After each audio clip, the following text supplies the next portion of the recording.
Muy buenos días con todo el público presente. Mi nombre es José Luis Olivares Nunura. Soy médico residente de la especialidad de neurocirugía.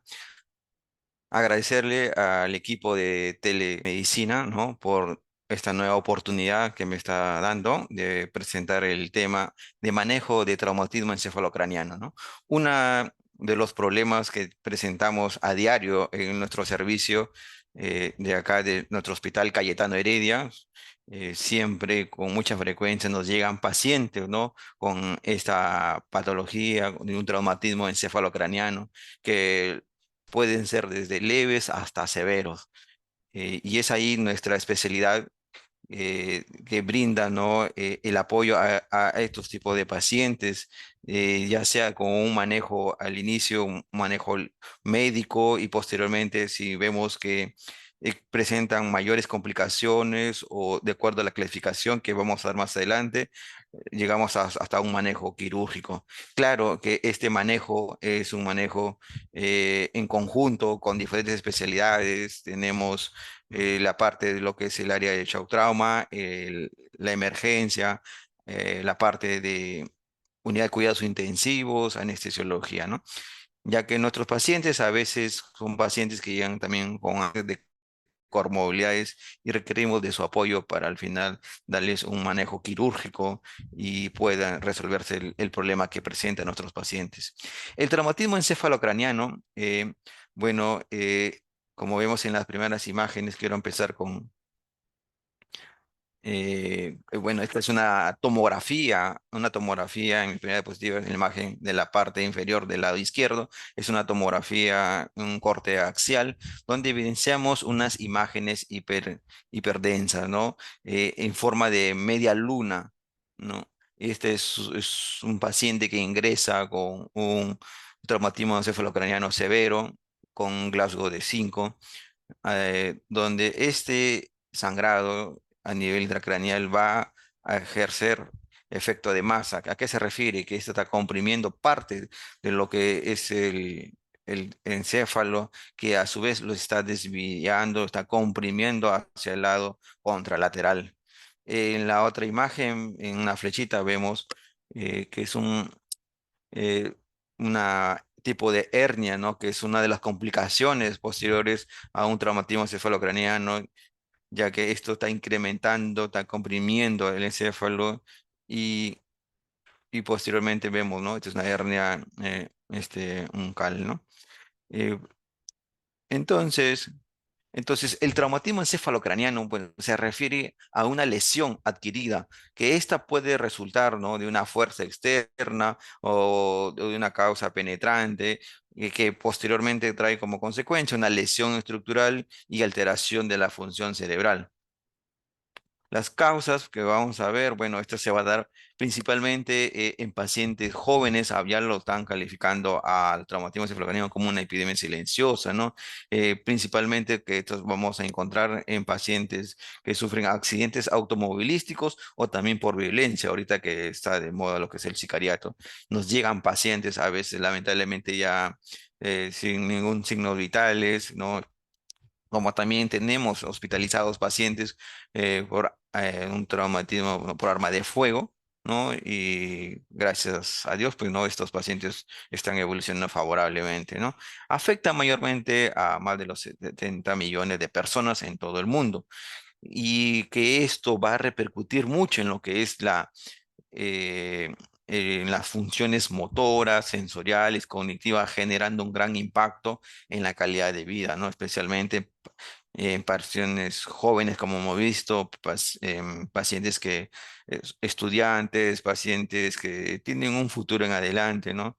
Y también vemos en nuestros pacientes adultos, ¿no? Con un pequeño golpe que tenía en la cabeza, ¿no? Así no hacía sido tan fuerte. Nuestros pacientitos también presentan complicaciones más adelante que ingresan con un hematoma subdural crónico. Los mecanismos ya hemos visto, ¿no? Que son los accidentes, accidentes de tránsito o las caídas. Este puede abarcar en cualquier tipo de paciente, ¿no? Pacientes de menores de 2 años, de 2 a 15 años, adolescentes, adultos mayores, ¿no? Y los adultos, bueno, el mayor que me mencioné, pues que la principal causa que son las caídas, ¿no? Ahora, ¿cómo clasificamos? Es de gran importancia clasificar a nuestro traumatismo encefalocraniano, ya que desde, bueno, desde un inicio, bueno, desde el manejo prehospitalario, tenemos que brindarle valga la redundancia, un manejo adecuado, especialmente del cuando vemos a nuestros pacientes sin, y ya, como ya le mencionaba en otra charla que vimos el traumatismo vertebromedular, debemos brindarle los cuidados, ¿no? Si no conocemos cómo hacer, mejor esperar a las personas que saben el manejo prehospitalario de un traumatismo cerebral. Hablamos de los pacientes, del serenazgo, de los bomberos, de la misma policía, ¿no? Ellos ya tienen, ya son personas capacitadas para brindar los primeros auxilios en un paciente, ¿no? Hacer un adecuado, ABC, ¿no? Que ya está protocolizado, ver lo que es la ventilación, ver la perfusión, el estado de conciencia, ¿no? De acuerdo al estado de conciencia, vamos a clasificar a nuestro TEC, ¿no? Eh, y de acuerdo a ello, pues ya hacerle su traslado a lo que es un hospital, un centro de salud. Y es mucho frecuente, más aún si estamos en centro de salud en el área rural, ¿no? Donde no hay un especialista, no hay un neurocirujano, no hay un cirujano general.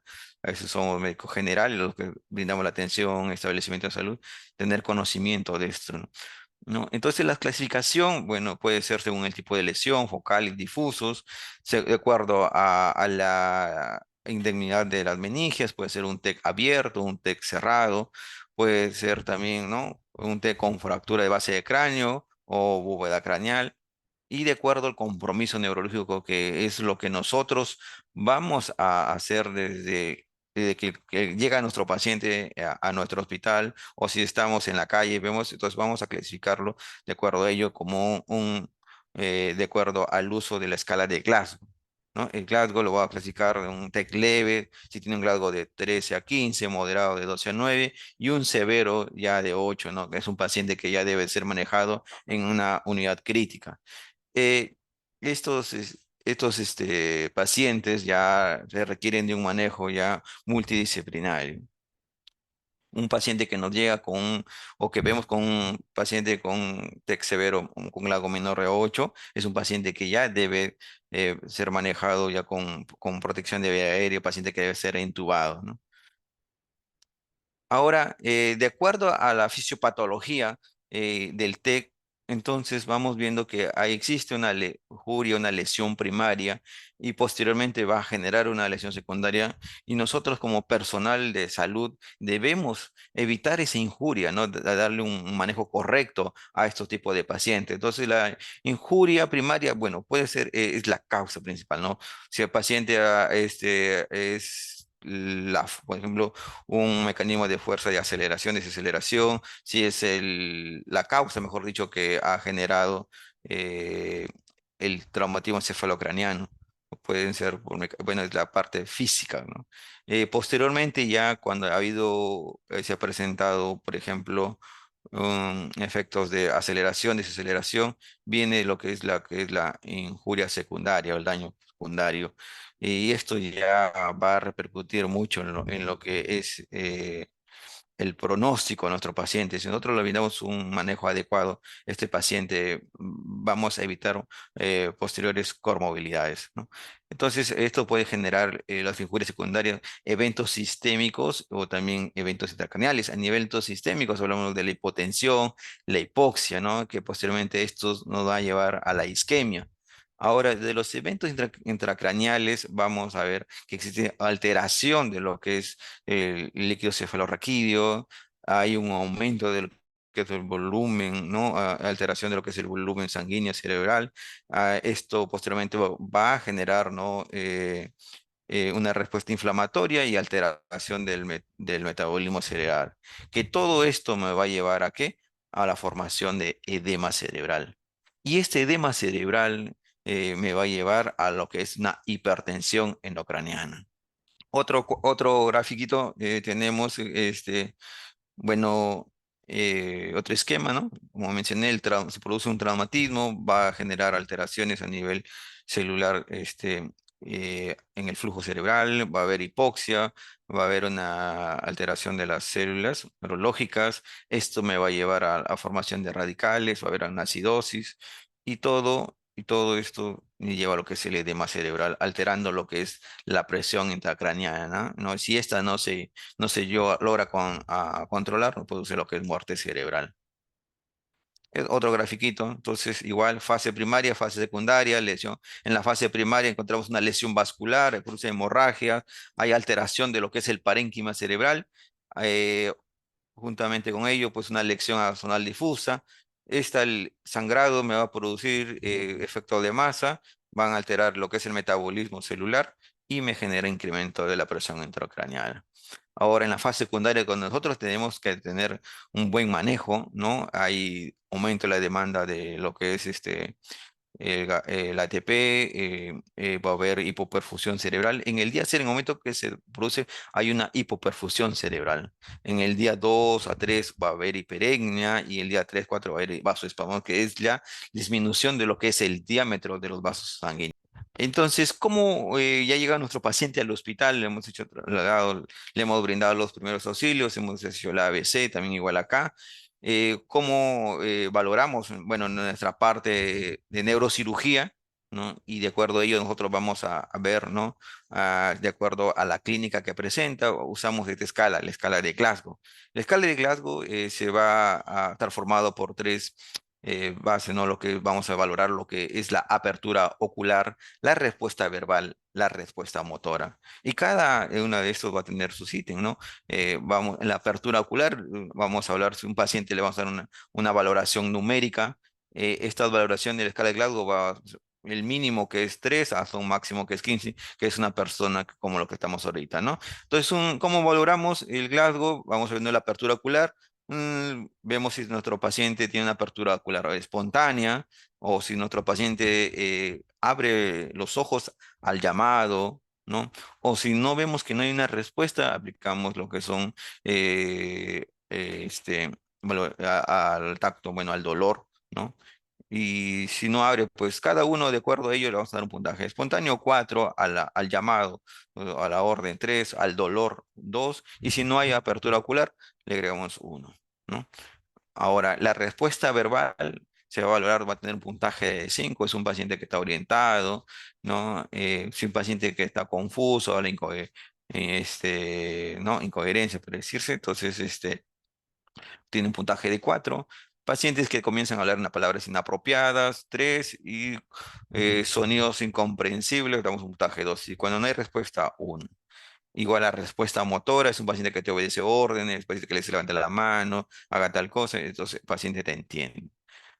Pero si vemos que en otro paciente, bueno, no hace esto, va así escalando, vemos si aplicar a la parte del dolor, vemos si localiza o retira el dolor, cada uno tiene un puntaje de 5, de 4, o si no, vemos que hay una flexión patológica o también llamado eh, eh, una flexión anormal, ¿no? Y lo otro que es una extensión patológica, ¿no? Que tiene un puntaje de la flexión anormal de 3 y en la extensión tipo 2, ¿no? A ver si nuestro paciente está decorticando, que es la flexión, o decerando, que es la extensión.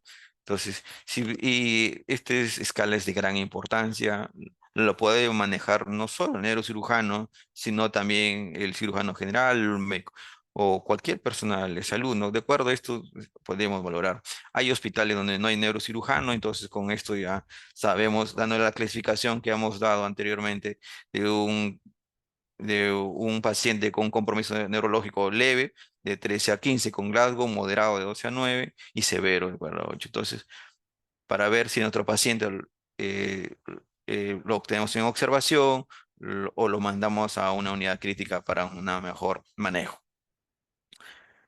De acuerdo a ello, vamos ya hemos clasificado ahora a nuestro paciente, vemos si es un TEC severo, un TEC leve, un TEC moderado. Ya si, por ejemplo, estamos ante un paciente con un TEC severo, hay que valorar también lo que es la presión intracraneal, ¿no? En nuestro hospital, pues bueno, podemos colocar un PIC, ¿no?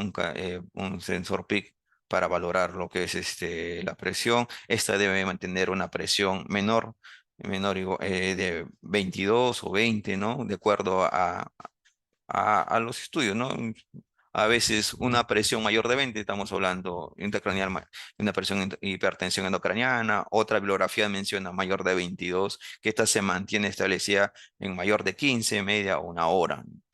Ahora tenemos que mantener también nuestra perfusión cerebral no mayor de 60, valorar lo que es la presión arterial, una presión sistólica mayor de 100, valorar la presión parcial de oxígeno, una saturación mayor a 95, una presión parcial de CO2, ¿no? Y la temperatura, que esta va a ser normotérmica, la glucosa, el sodio, ya que si estamos con un paciente que va a usar, va a requerir de osmoterapia por una hipertensión craniana, tenemos que tener cuantificados nuestros electrolitos, ya que si usamos solución hipertónica, tenemos que suspenderla cuando ésta ya tiene un valor de sodio mayor de 160. Entonces, este manejo, de acuerdo al tipo de TEC, puede ser leve, moderado, severo. Si hablamos de un TEC severo, debe no ser manejado en una unidad crítica, ¿no? Además, también hay que ver que nuestro paciente a veces puede llegar, ¿no? Con convulsiones, un paciente que tal vez con un GLACO de 9 no podemos valorar, también vamos a hacer uso de lo que es el examen físico, vamos a valorar lo que son las pupilas, ¿no? Si vemos pupilas que son simétricas, asimétricas, o pupilas midriáticas, ¿no? Entonces eso ya también nos va a dar nos está señalando, ¿no?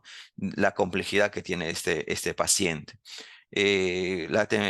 Mantener a nuestro paciente que no llega a la emergencia, pues una cabecera a 30 grados. Vamos a manejar el dolor, bueno, de acuerdo, a veces nuestro paciente llega agitado, o, o si estamos hablando de un TEC severo, y hay que brindarle lo que es la neuroprotección. ¿No?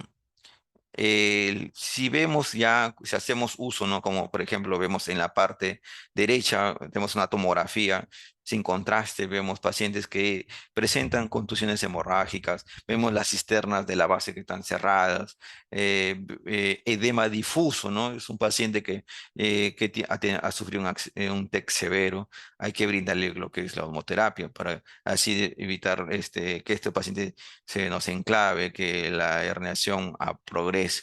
Entonces, podemos usar lo que es la solución hipertónica al 3%, al 5%, al 7,5% o el manitol. Según los estudios, no hay no, quién es mejor, ¿no? Si es la solución hipertónica o es el manitol. Ambos funcionan para disminuir la presión intracraniana.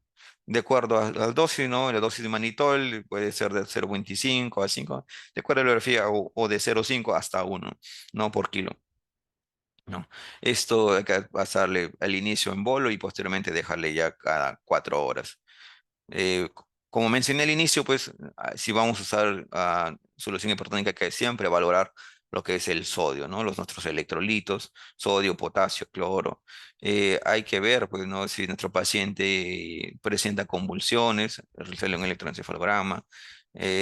Lo otro, pues, bueno, y como mencioné, pues hay que mantener una presión parcial de oxígeno, de CO2, ¿no? Niveles. Ahora, si vemos que nuestro paciente, a pesar que le hemos brindado, continúa con lo que es hipertensión endocraniana, ¿no? O no vemos que no hay respuesta, ¿no? Una respuesta neurológica a todo el manejo médico, entonces vamos a llegar a nuestra fase final, ¿no? Que es la craneectomía compresiva que nosotros como especialidad realizamos, ¿no? Acá en nuestro hospital. Eh, entonces ya ahí me llega mi paciente, lo valoré, le hice su tomografía, ¿no? Que ingreso para ver cuánto daño hay, ¿no? O cuál ha sido la causa, porque a veces vemos que nuestro paciente lo trae el serenazgo, la policía, pero no sabemos, ¿no? Cuál ha sido la causa, lo han encontrado en la vía pública. Y es un paciente que llega con un Glasgow bajo, entonces o no hay personas que nos brinden mayor información de lo ocurrido. Hacemos nuestra tomografía ¿no? De acuerdo a ello, vamos a ver qué tipo de lesiones presenta, ¿no? Como por ejemplo vemos en la parte izquierda, en la parte superior, vemos a un paciente que ingresa pues, ¿no? con una fractura deprimida a nivel frontal del lado izquierdo. Es una fractura que este requiere ya un manejo quirúrgico, ¿no? Ya que todo esto está comprimiendo lo que es el encéfalo y tenemos que sacar, ¿no? O levantar la plaqueta. eh, y a veces hay pacientes que llegan con esquirlas, ¿no? Es un paciente que a veces llega con una herida expuesta, hay que lavar, limpiar todo esto y pero eso se hace en sala de operaciones. O vemos que nuestro paciente le hemos hecho la tomografía y no vemos casi un sangrado, una fractura, y sigue con trastorno del sensorio. ¿No? Por ejemplo, un paciente con grado de 8 con un grado de 7 que no te va a dar información. Entonces, la tomografía, pero vemos pequeños puntos, ¿no? Estamos sospechando de lo que es una lesión axonal difusa. El paciente pues debe estar en neuromonitoreo, en una unidad crítica, ¿no? Y posteriormente para llegar a un diagnóstico definitivo, hacer una resonancia cerebral. ¿Ya? Otro de las lesiones que puede presentar nuestro paciente con un traumatismo encefalocraniano, hablamos de los hematomas epidurales, que tienen en forma de lo que es bicon- biconvexo, como vemos acá, es un hematoma epidural, el de frontal, ¿no? Del lado izquierdo, que está ejerciendo efecto de masa, está comprimiendo el ventrículo, incluso ventrículo y lo desplaza hacia el lado contralateral. La línea media, ¿no? Está muy desplazada, ¿no? El cisterna de la base también están comprimidos. Entonces, hay que tener en cuenta siempre a nuestro paciente con un hematoma epidural, cuando nos llega a nuestro paciente valorar, ¿no? Si ha habido pérdida de conciencia o no ha habido pérdida de conciencia, si ha presentado vómitos o cualquier tipo de convulsión, ¿no? Si nuestros pacientes nos llegan con cualquiera de estas características, debemos realizarle su tomografía, ¿no? O si vemos que nuestro paciente es con GLAGO de 15, con una leve cefalea, ¿no? Y a veces, al- por el estado neurológico que presenta en el momento el paciente, no se le realiza una tomografía, incluso a veces ya se le da de alta, ¿no? Pero ¿qué pasa, no? Que nuestro paciente llega después de 2 horas, 3 horas, con trastorno del sensorio, convulsionando, y no responde al llamado, entonces recién hacemos tomografía y vemos, ¿no? Este hematoma epidural. Hay que tener en cuenta, ¿no? Siempre, ¿no? O sospechar de un paciente con hematoma epidural, paciente que ingresa con GLADGO de 15 y que cae el GLADGO de un momento a otro. Hay que tener en observación a los pacientes y no hay que darle de alta, ¿no? Porque el hematoma epidural en cualquier momento, pues este paciente puede fallecer. Otro tipo de lesión que podemos encontrar en otros pacientes son las contusiones hemorrágicas, ¿no? Que lo vamos a clasificar más adelante de acuerdo a una escala, la escala de Marchand. Esto nos va a ayudar esta escala para valorar lo que es la mortalidad de nuestro paciente, ¿no? Hay contusiones que van a ser, que requieren de un manejo quirúrgico. Además, también otra de las lesiones son los hematomas sudorales agudos, ¿no? Estos pacientes que nos llegan, sí, estos pacientes que en minutos se nos puede hasta morir, ¿no? Pacientes que se van complicando rápidamente y que deben ser evacuados estos hematomas, pacientes que deben realizarse una craneectomía compresiva ya que están ejerciendo efecto de masa, están comprimiendo las cisternas o hay desviación de línea media. Pero ¿qué pasa a veces que nos llega la emergencia y nos dice mi paciente, no sabe, ¿no? Se cayó. O puede ser que el paciente está normal, ¿no? Le digo, hay que siempre hacer una buena anamnesis para ver cómo ha sido el evento, ¿no? Porque el paciente dicen, no llega la emergencia, pero dice, se ha caído, dicen. Ya, por la caída piensa que es el trastorno del sensorio, cuando a veces, pues no, pues un paciente que ha tenido, por ejemplo, un evento cerebrovascular, ha tenido una hemorragia, ¿no? De manera espontánea y claro que posteriormente a ello va a generar una caída. Siempre nos llegan pacientes que, por ejemplo, están subiendo la escalera y se han caído. No sabemos cuál fue primero. Entonces, hasta que vemos, ¿no? Pacientes que ingresan con un sangrado intraparenquimal o cuentan una hemorragia intraventricular. Eh, valorar siempre estos pacientitos, ¿no? Ellos también pueden presentar también una hemorragia subaracnoidea traumática, ¿no? También son pacientes que hay que tenerlo en observación ya. Bueno, son pacientes que tal vez no lo vamos a operar, pero la mortalidad también, según su clasificación, estos pacientes pueden tener complicaciones severas y hay que tenerlos en neuromonitoreo. Ahora, una de las escalas, así como hemos usado la escala, el Glasgow para valorar y clasificar a nuestro paciente con TEC severo, usamos también esta escala para ver si nuestro paciente va a requerir también un manejo quirúrgico, ¿no? La escala de Marshall. Y también nos sirve para hacer un seguimiento, si nosotros hemos operado a nuestro paciente, ver cómo va evolucionando. El Marshall pues, va a ser una clasificación ya de acuerdo a las lesiones imagenológicas, ¿no? Hablamos de Marshall 1, 2, 3, 4 hasta el 6. Un Marshall 1 es un paciente que no tiene ninguna lesión, no se puede hacer alguna lesión en la tomografía, ¿no? El riesgo de hipertensión endocraniana, pues como menciona acá la bibliografía, es cero. Ahora, un Marshall 2, pues es un paciente que hay una desviación de línea media, como vemos acá. Ahora vamos a ver nuestro punterito. Vemos, entonces, un Marshall, el Marshall va a usar lo que es, va a valorar lo que son las cisternas, la desviación de línea media, el tamaño del coágulo, ¿no? De acuerdo a ello, vamos a clasificarlo. Entonces, un Marshall 2, entonces ya vemos que hay una lesión, hay un sangrado, y vamos a valorar si la línea media se encuentra entre 0 a 5, entonces hablamos de un Marshall. Si la desviación de línea media entre 0 a 5, eh, este hablamos de un Marshall 2, ¿no? Las cisternas, ¿cómo están? Están presentes, están normales, ¿no? Y las lesiones que pueden ser mayores o de 25 centímetros cúbicos. El riesgo de hipertensión endocraniana en un Marshall 2 es de 28%, ¿no?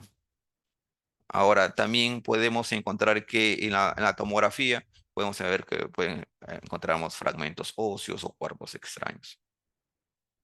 Seguimos clasificando, entonces ahora un Marshall 3 es cuando ya las cisternas están comprometidas, ¿no? Y la desviación de línea media se mantiene, ¿no? Hasta 5 milímetros, ¿no? Igual el riesgo de hipertensión endocraniana es del 63%. Ahora, un Marshall 4 ya es un paciente que ya vemos ya es esta tomografía, hay desviación de línea media mayor de 5 milímetros. La cisterna no podemos visualizarlo, ¿no? El riesgo de hipertensión endocrinal sí o sí, ya con las imágenes estamos hablando,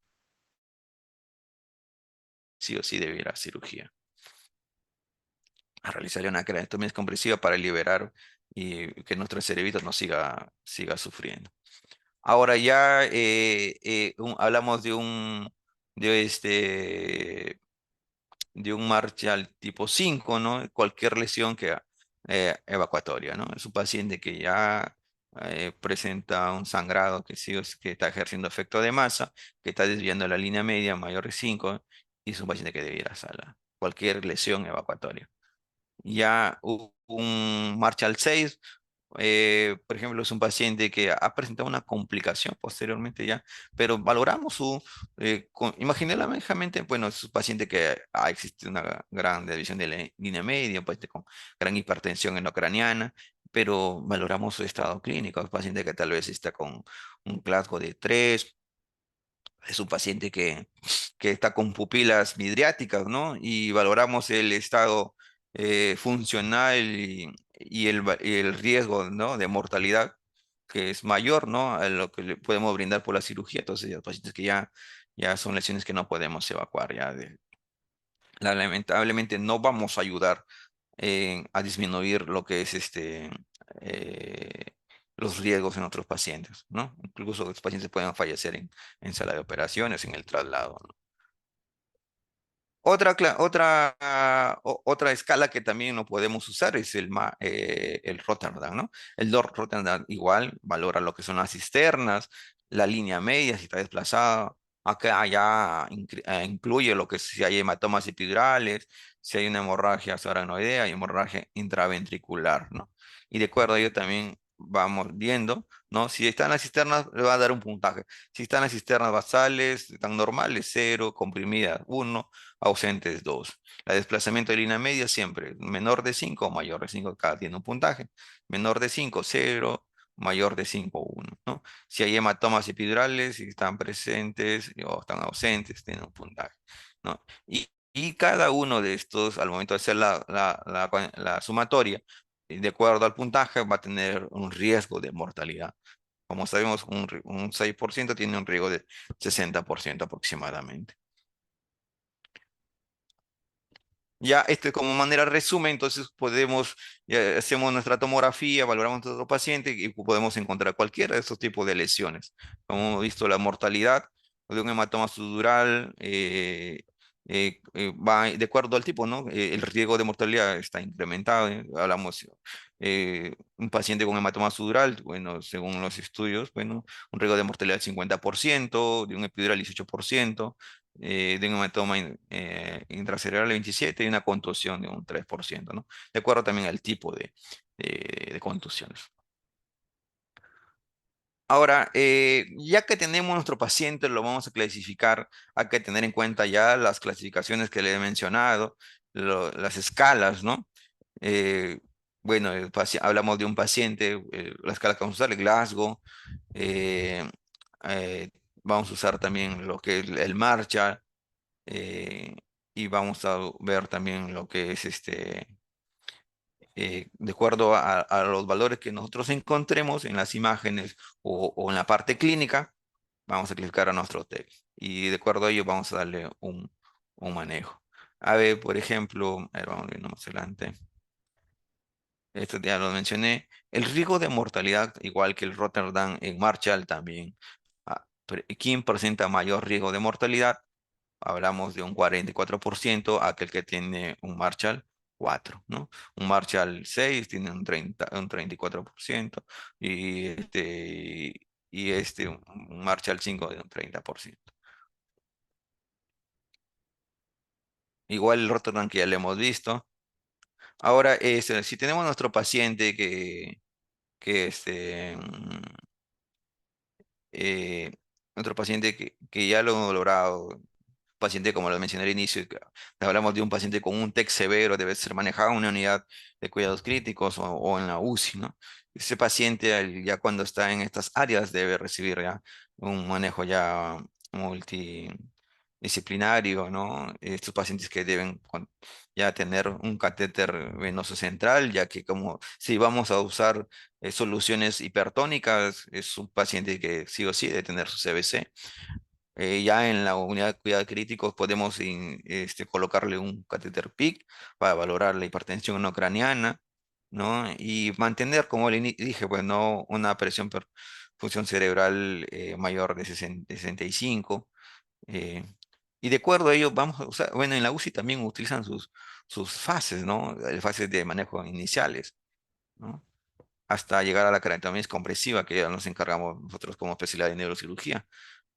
Mantener a un paciente, pues, ¿no? Con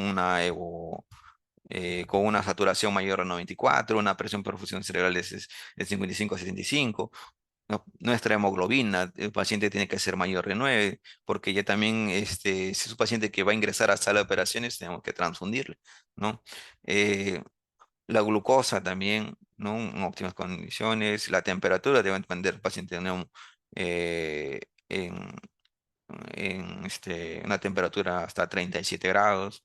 Ya como es una unidad crítica, ya va a hacer uso de lo que es la neuroprotección, entre ellos incluye la sevanalgesia, ¿no? Con propofol, con fentanilo. Y también si es un paciente que vemos que ha tenido un traumatismo craneano no severo, hay que también prevenir lo que son las convulsiones, ¿no? Con fenitoína o con levetiracetam.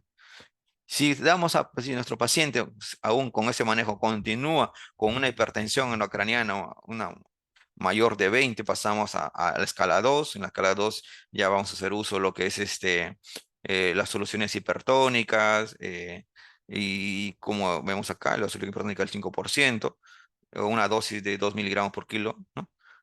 Durante 15 a 30. Hay unos que manejan ya un manejo por infusión, otro cada 4 horas, mantener una osmolalidad en 320, ¿no? Y si aún así nuestras fases continúa con la presión con hipertensión ucraniana, ya pasamos fase 3, ¿no? Y así pues cada uno va teniendo un manejo ya especializado, ¿no? Hasta que vemos que si nuestro paciente, llegamos a la fase 4, continúa con hipertensión ucraniana, ¿no? Y hablamos de hipertensión ucraniana refractaria, el manejo médico, entonces ya llegamos a una craniotomía compresiva, que lo vamos a ver más adelante.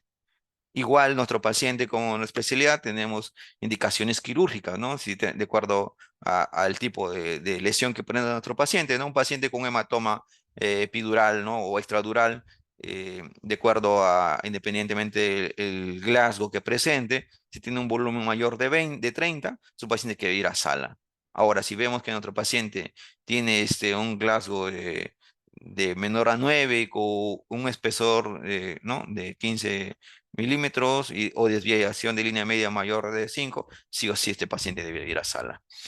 O un paciente con hematoma subdural, igual independientemente del Glasgow, si tiene un espesor de mayor de 10 milímetros o desviación de línea media mayor va a ir a sala de operaciones para evacuación.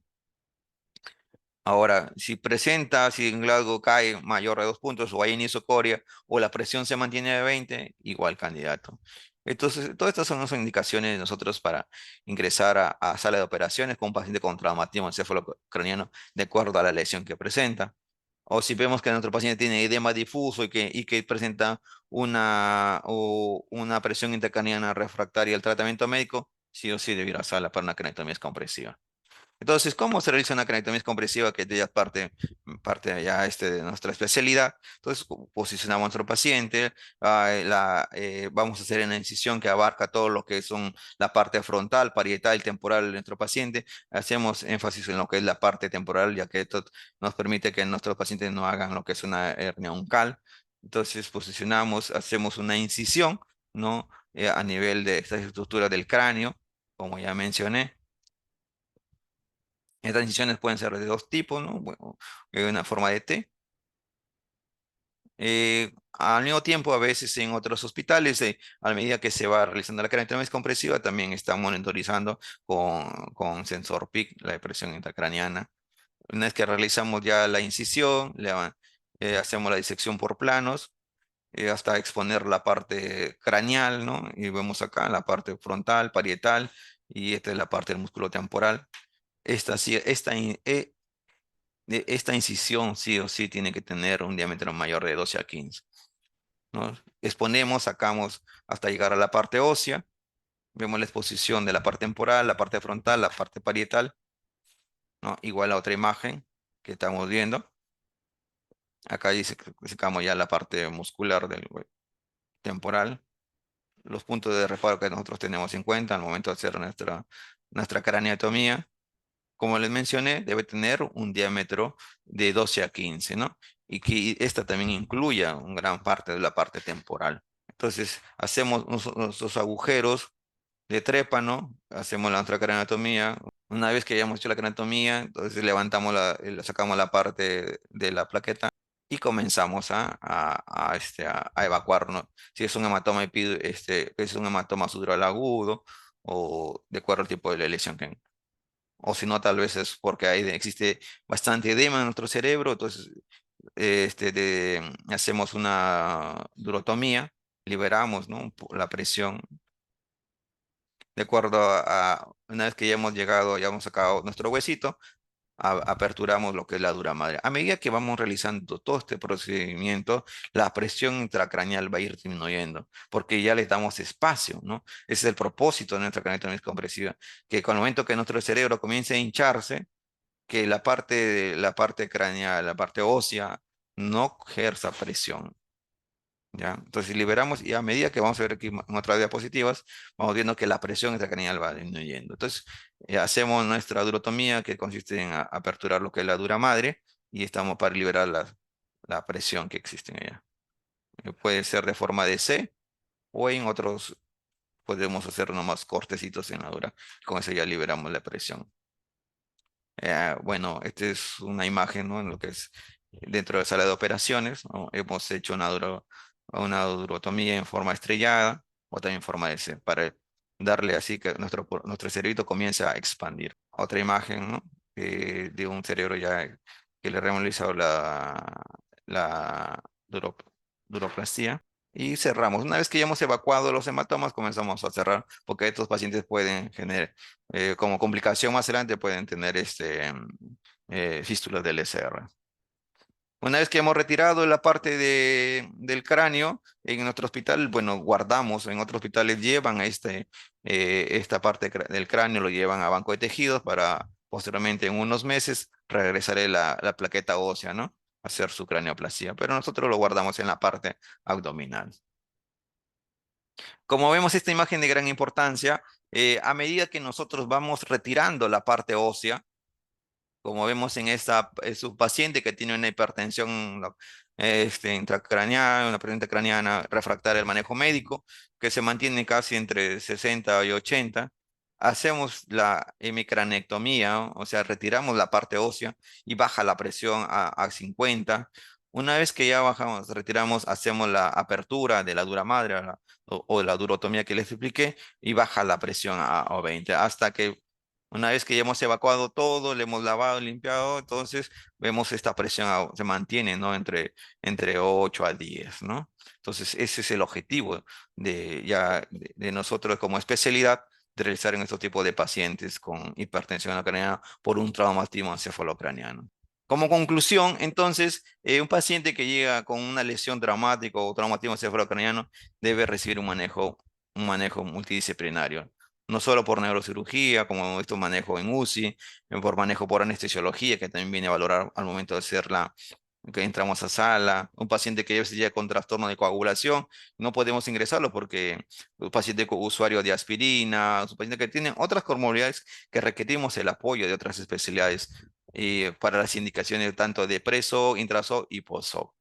Entonces, no olvidar mantener una PAN entre 100 a 110, nuestra presión intracraneal debe mantenerse entre 20 a 22, la temperatura en normotermia, la saturación mayor de 94, ¿no? La hemoglobina, no hay que olvidar, si tienen hemoglobina de menor de 9, que hay que transfundir, la glucosa igual mantenerla en estos valores. Y no olvidar también, si usamos solución hipertónica, valorar siempre nuestros electrolitos, nuestro sodio, ¿no? Ahora, de acuerdo a ello, pues, nuestros pacientes, si realizamos un manejo adecuado, les garantizo que va a repercutir mucho en lo que es la recuperación de estos pacientes. Claro que sí, no olvidar esta palabra, tiempo es cerebro, ¿no? A veces sus pacientitos no ingresan a sala, bueno, hay una pequeña crítica que a veces nuestra sala de operaciones no nos dan o priorizan otras emergencias, ¿no?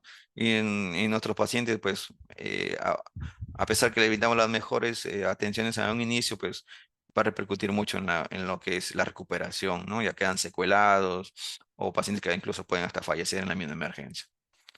Gracias con todo, pues espero que les haya gustado esta presentación